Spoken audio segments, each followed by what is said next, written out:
we're first timers with this. You know, we've never had floor seats to this. You know, the situation in the Congo is dire. The situation in Sudan is gross. You know, like this thing of like normalizing this type of barbarity and making children subject to it. And then when you read the record of history, how like this is par for the course, you know, this is par for the course for what they do. What is known as the United States of America is a colonial settler project, almost like inherently the Massachusetts Bay Colony. All of these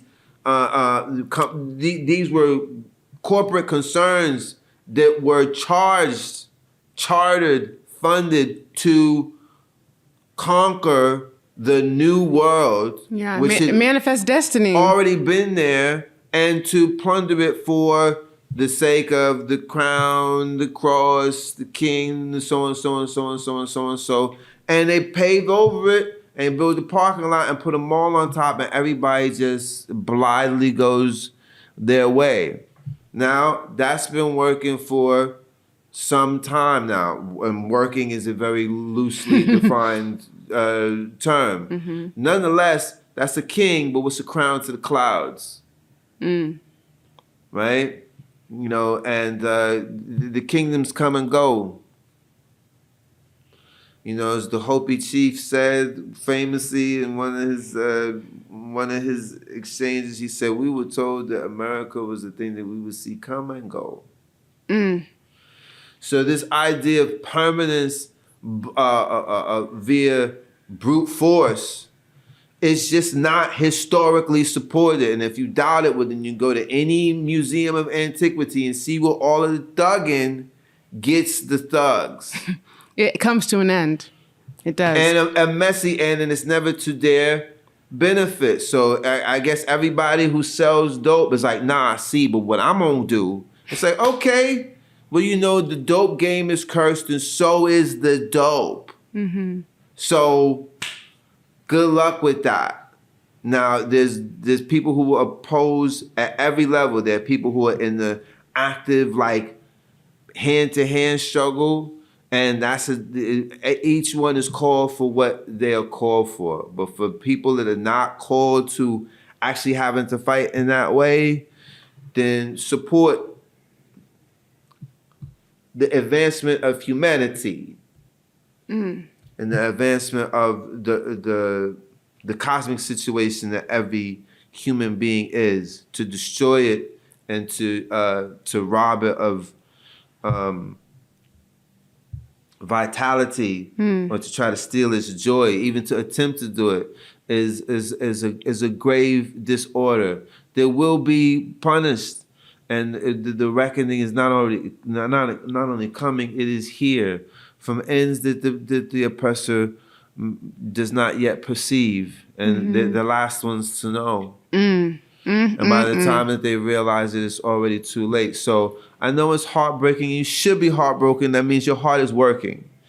If you're heartbroken and it's distressing, that means that you are sane. You are a functioning individual. If you are uncomfortable and you're maladjusted to a sick society, it means that you are healthy.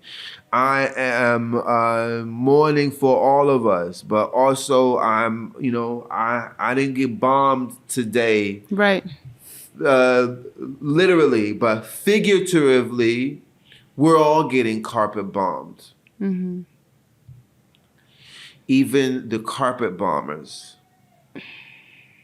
So that's the facts. Nonetheless, who will remain? And I'm not just talking about in flesh and blood, but in spirit. Who will remain? 20 or 50 years from now, what will people say of the people of Gaza or Philistine that they are not saying today, or that they say with bated breath, or that they're afraid to say? Or let alone what people say, what do the angels say? What is God saying about what we do? Well, I believe that God is not interested in our misery. That this is a challenging time, sure, to say the least, but I can't embrace despair, even though it sometimes feels very attractive and sensible to do so. You know, through the demise, my heart is still alive. It looks awful outside, but it's still worth a try.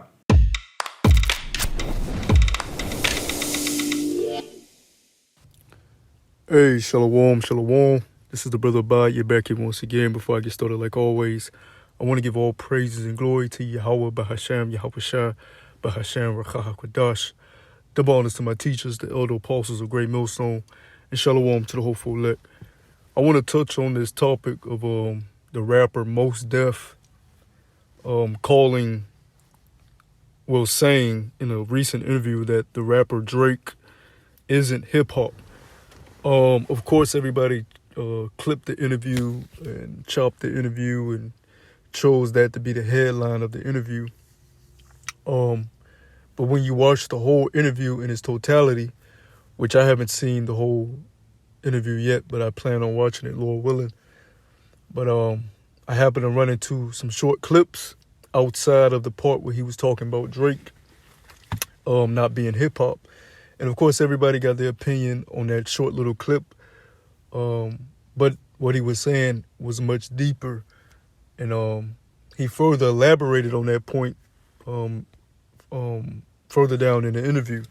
He went on to say, you know, these rappers, and this just doesn't apply to Drake. It applies to anybody with this type of mindset on living. He was saying, yes, it's cool to make these popular songs that can be played in your stores, your malls, the clubs. Everybody, wants to shake their ass to it and shop to it and pull up in their car to it or whatever. But what happens when society collapses, society crumbles? What happens when your mind state crumbles? All right? What happens when everything around you starts to deteriorate and falls down?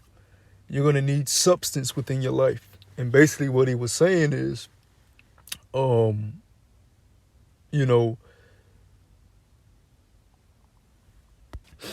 Salak.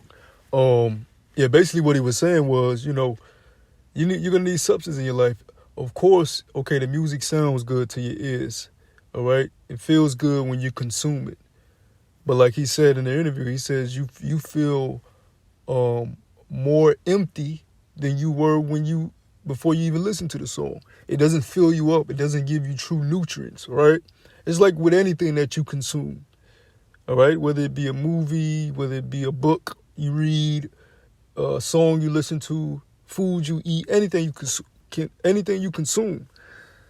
If it doesn't have benefits to you, long-term good benefits, then what's the point of esteeming it highly? All right, it's nothing wrong with listening to a Drake song if that's your taste, or snacking on some Oreos every now and then. All right, if that's your thing, but you have to know that it's folly. You have to know that Drake's music is folly. It's not real substance. You have to know that Oreos is folly. That's not real food, right? And you don't want to overindulge in it, and you don't want to esteem it too highly. And the other part of the interview that I seen, you've already seen it because I'm going to put it in the beginning of this video, the beginning of this lesson. But you don't want to esteem things of no substance too highly. And that was basically the foundational point of him saying what he was saying. You guys are esteeming Drake to be this greatest of all time, the best guy to make music, but he's not providing you with anything beneficial towards life on earth that's going to help you get through the hard times, all right? Get through difficult situations. And then we're not talking about a fucking breakup with your woman because you was brought up to chase after women. No, we're talking about real life issues, all right? Spiritual problems, spiritual demonic attacks.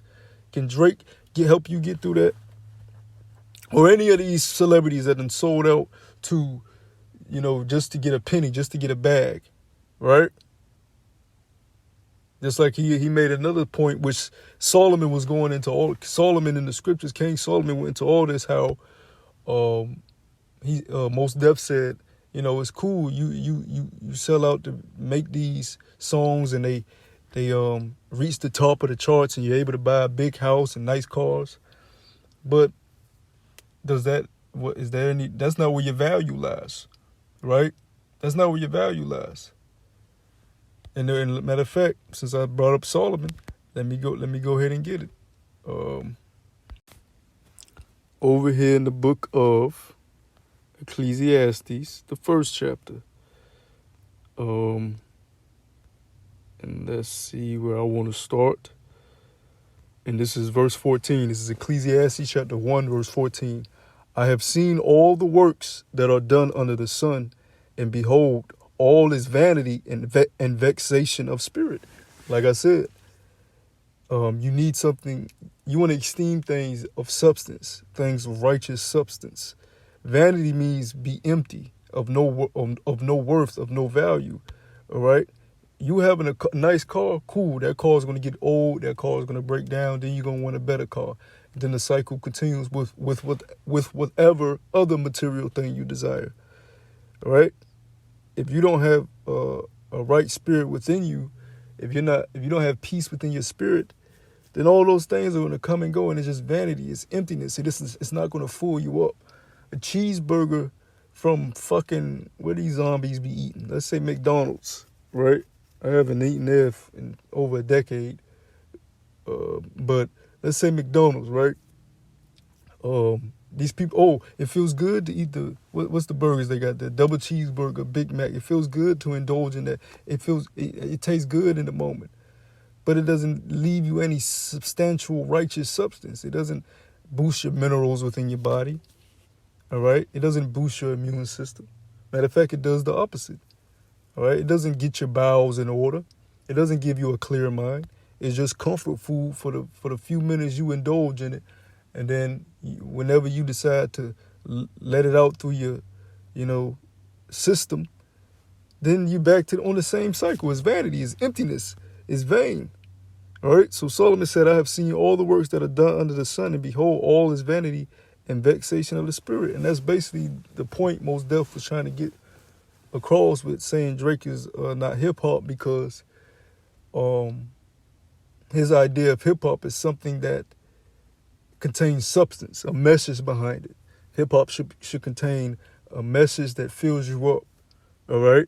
That was the basis of his interview, but a lot of people that got mad, that was the basis of his point, saying that in the part of that interview. But the people that got mad, they don't even understand the essence of music. Not just hip-hop, but just music in general. Music, it carries frequencies, it carries vibrations. Anything you consume within your mind, you're consuming within your spirit. Anything you hear, you see, you touch, your five senses, you're consuming that. And it affects you. And music is one of the main tactics of the enemy to affect your mind. All right? So if you're consuming something on a daily basis that's detrimental to your spirit, your spiritual health, and not healthy for your spiritual health, not containing any righteous substance, right? It's going to be vexation of the spirit. You're going to be vexing the spirit. All right? There's nothing in there. There's nothing in that. That's why any music you listen to. Like I said, I made the analogy earlier. If you want to dibble and dabble and some folly here and there, cool. None of us are perfect. But don't esteem it highly, and don't overindulge in it. Really, your main consumption, if you're a big music listener, your library should mainly consist of something with a message, something with substance, something that keeps you in the right frame of mind, the right spirit, right? Now, getting off Drake, the topic of Drake, one point that I want to touch on that he said in the clip that I played in the beginning of this is going into America and the downfall of America. And, he was saying how America, the Edomites, that's their biblical nationality. These Europeans, these Caucasians that came from Europe, the Edomites, the biblical Edomites, that's their biblical nationality that established this government of America you see today with the decree and the order from Great Britain. All right, they got it by greed, murder, lies, bloodshed, treachery, all type of abominable acts.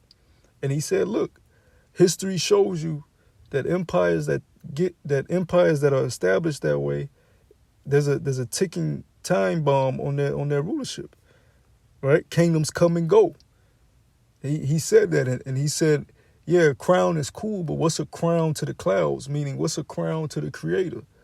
And I love that he said that, because what does the scriptures tell us? Let me go to, I believe it's in Daniel. Daniel chapter, I believe this is where it's at. If it's not, then I'm going to search for it real quick. Is it chapter 7? No, it's Daniel chapter 4, verse 17. Let me go over there.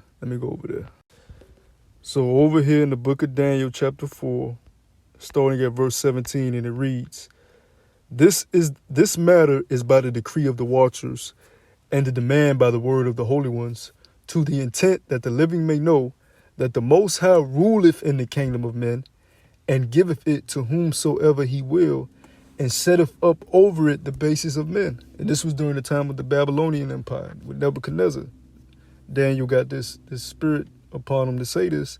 The Most High rules in the kingdom of men. The Most High sets up who's going to be the power on the earth to rule, right? He's in charge of he's in charge of Trump, Biden, Putin, Kim Jong-un, all right? Or your Arab leaders, okay? Jinping, whatever the hell that nigga name is. He's in control of all these puppet government leaders, and he's in control of the banking families. The Most High set up over who he wants to rule over the face of the earth. And right now he has the wickedest nation. Wickedest isn't a word, but the English is some bullshit anyways. But he has the most wicked nation ruling right now, which is the Edomites, the biblical Edomites, you so-called white people, ruling by NATO, ruling by the European Union, ruling by the World Economic Forum, and your central banking cartel families, and your military systems, and your Roman Catholicism, your Christianity that you propagated and promoted throughout the face of the earth, your Hollywood, your movies, all right, your music companies, your entertainment industries, your sports coliseums you have set up. He has set up the Edomites to rule on the face of the earth, right? And look what they have done. Okay, but their time is coming to an end, and that's what Mos Def was saying in the video, which that's gonna go over everybody's head. And a lot of niggas ain't even gonna get to that point in the interview. A lot of niggas ain't even gonna look up the interview. They just want to be stuck on, oh, he said Drake ain't hip hop, man. He just a hater, man. Fuck. All right, because a lot of y'all fucking idiots, and y'all really just deserve what the scriptures say y'all deserve, which is death by pain. Okay. But staying on with the Most High ruling in the kingdom of men and giving it to whomsoever he will, let's go to Romans chapter 13, right? That's why Paul wrote this in Romans. This is Romans chapter 13, verse 1, talking about being subject to the governments, the ruling powers, which was Rome during that time. Let every soul be subject unto the higher powers, for there is no power but of Yahweh Bahashem Yahushua. The powers that be are ordained of Yahweh Bahashem Yahushua. So the Most High set up the powers that you see. All right? Jake want to come together and start these black power movements and carnally want to take down the white man. It ain't going to work like that. Because you know who's behind the white man? You know who's willing the white man? The Most High. Right? The Most High is controlling this devil. Let me prove that. Where's that at? Over there in Psalms. This is Psalm chapter 17, verse 9. It says, Arise, O Lord, disappoint him, cast him down, deliver my soul from the wicked, which is thy sword. Hold on one second. I said verse 9, that was verse 13. But let me read that again. This is Psalm chapter 17, verse 13. It says, Arise, O Lord, disappoint him, cast him down, deliver my soul from the wicked, which is thy sword. So that was a prayer. Cast him down. And the Lord is going to cast these Edomites down. Like Mos Def said in that interview. A crown is cool, but what's a crown to the clouds? The Most High giveth the kingdom to whomsoever he will. And the next kingdom to be established is the kingdom of Yahushua, which is the kingdom of Israel, all right, being established on the face of the earth. Verse 2, it says, this is back in Romans chapter 13. This is verse 2. It says, whosoever therefore resisteth the power, resisteth the ordinance of Yahweh Bahashem Yahushai. And they that resist shall receive to themselves damnation. And that's why all these black power groups, these civil unrest groups, always get overthrown. All right? The leaders get killed, murdered. Followers get thrown in prison, never to be seen again. They meet their end of destruction because they're fighting against the will of Yahweh Shemel Shah. When really, you as a so-called Negro, Latino, Native American Indian, you're supposed to be accepting the fact that you went off and that you're experiencing curses pursuing to the covenant established at Mount Sinai through Moses from the Most High. All right? And you're supposed to be here working on yourself in captivity, learning why you're here, overcoming the obstacles the Lord places in front of you. Get better, get healthy, heal yourself through the spirit of Yahweh Shemel Shah so you can be adopted back to your father, all right, and be the house of Israel again. And while you're here, you have to render unto Caesar what is Caesar's. Obey the government, pay your taxes, pay your bills, and render unto the Lord what is the Lord's, which is your spirit, your spiritual works, your spiritual gifts. All right? So I wanted to do a lesson touching on that. I think the Most Def interview is like a 2-hour-long interview, but it's on like Patreon, the channel that uploaded it. They put on their Patreon, so you have to like pay for it to see the whole 2-hour video. I may do it, I may not. We'll see. But I hope this was edifying. Until the next time I say shalom.